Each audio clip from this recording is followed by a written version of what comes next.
Hello everyone, my name is Jacob Villanueva Carroll. I'm a trainee counsellor and I also work as a mental health nurse. My dissertation explores trauma content on TikTok and its influences on clients' perspectives of mental health. The title of this piece of work is The Digital Age of Self-Diagnosis, Subverting Counselling Practices Through TikTok's Mental Health Subcultures. I chose this topic because social media plays a huge role in mental health discussions. Online misinformation is often presented as fact. There's an increasing influence of TikTok mental health content and TikTok mental health creators, influencers, all that stuff. And I'm just interested, I want to explore it. And whilst working with young adults, I've noticed how harmful misinformation and self diagnosis can sometimes be. I wanted to explore counsellors' perspectives on these issues and how professionals navigate social media influences within their practice. Thanks for listening to my presentation. Let's get started. Just to expand on my previous slide where I introduced this presentation, I chose this topic because social media has become such a huge part of how people understand mental health, especially younger people. Platforms like TikTok make mental health information incredibly accessible, and for many people, this can be really positive. It can reduce stigma, help people feel less alone, and create online communities where people feel understood and supported. But at the same time, there are also concerns around misinformation and self diagnosis. A lot of mental health content online can be oversimplified, inaccurate, or presented in a way that makes complex conditions seem very, very easy to identify without professional support. TikTok's algorithm also means that once somebody interacts with a certain type of content, they're likely to see more and more of it, which can reinforce particular beliefs or symptoms that people may think they have. This can sometimes create echo chambers around mental health experiences and self diagnoses. What really interested me about this topic was seeing how these conversations are now appearing much more frequently within therapeutic and clinical settings. Alongside my counselling work training, I also work as a mental health nurse, and I personally seen an increase of clients discussing mental health information they've seen online, particularly through TikTok and other social media platforms. Although there's growing research around social media and mental health, there's still limited research exploring how counsellors themselves experience and respond to these issues in practice, which the studies aim to explore, basically.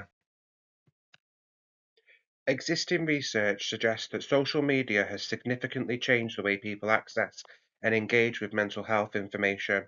Platforms such as TikTok have become particularly influential due to their short form content, accessibility, and algorithm driven recommendations. That was such a mouthful. Some research highlights positive aspects of social media, including increased mental health awareness, reduced stigma, and creation of supportive online communities where people can share experiences and feel less isolated.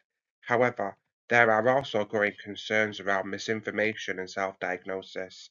Studies have suggested that some mental health content online can oversimplify complex conditions, spread inaccurate information, and encourage individuals to identify with disorders without professional assessment. Research on echo chambers and confirmation bias also suggests that algorithms can repeatedly expose users to similar mental health content, reinforcing particular beliefs and potentially influencing how individuals interpret their own experiences.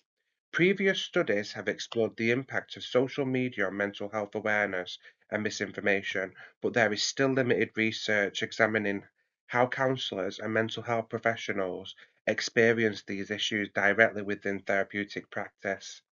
This gap in the literature helped shape the focus of my study, particularly around how social media driven self diagnosis may influence counselling relationships and professional perceptions within clinical settings. So, after exploring the existing literature around TikTok mental health misinformation and self diagnosis, the main aim of this study was to explore mental health professionals' experiences of client self diagnosis linked to social media content. More specifically, I wanted to understand how counsellors experience trauma-related social media content within therapeutic practice and whether they felt this was influencing the way their clients understand and engage with mental health difficulties. The study also explored counsellors' perceptions of the accuracy and the complexity of online trauma-related content, as well as how clients interpret the information they consume online. Another key area of interest was whether counsellors believe social media platforms encourage self-diagnosis and self-treatment behaviours, and how confident professionals felt in addressing misinformation within sessions. Finally, I wanted to explore whether counsellors felt mental health professionals should engage more with online content creators in order to improve the accuracy of mental health being shared online. Overall, the study aimed to better understand how social media is beginning to shape modern therapeutic practice and client experiences. So now we're on methodology and results, and this was probably the most stressful part because I'm not really a numbers person, but it is what it is. So for this study, I used a quantitative cross-sectional survey design to explore counsellors' experiences of trauma-related social media content and client self-diagnosis. Participants included trainee and qualified counsellors currently living and working in the UK. Recruitment took place through opportunistic sampling using professional networks, social media groups, Bangor University contacts, and the British Psychological Society Directorate. The final eligible sample consisted of 22 participants. Data was collected through an anonymous questionnaire which explored areas such as exposure to trauma-related social media content, client self-diagnosis, misinformation, and counsellor confidence in responding to these issues within practice. Ethical approval for this study was granted by Bangor University. In terms of findings, over half of participants reported working with clients who had self-diagnosed mental health conditions through social media. Most counsellors had also encountered trauma-related content themselves, despite many not actively seeking it out online. That's quite interesting, and I think it's really is quite telling about the algorithm itself and just the amount of content that's out there. Participants generally viewed this content as inaccurate and oversimplified, with many believing that social media platforms can encourage both self-diagnosis and self-treatment behaviours. That is so risky in itself, and I'm going to keep on going back to that point because there's just unqualified people online talking absolute rubbish about mental health and conditions and things like that.